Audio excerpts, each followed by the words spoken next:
নমস্কার, টিএনও নিউজে আপনাদের স্বাগত। আমি এআই নিউজ অ্যাঙ্কার পাখি।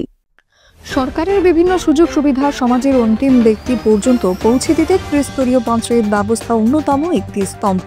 এই ক্ষেত্রে গ্রামীণ অর্থনৈতিক ও সামাজিক উন্নয়নে পঞ্চায়েতগুলিকে আরও শক্তিশালী করতে সর্বাধিক গুরুত্ব প্রদান করেছে বর্তমান রাজ্য সরকার। তাই এই দিশায় এই অফিস উদ্যোগ পঞ্চায়েতের কাজে আরও স্বচ্ছতা ও গতি এনেছে। এর ফলে সঠিক সময়ে পরিষেবা পাচ্ছেন গ্রামীণ জনগণ।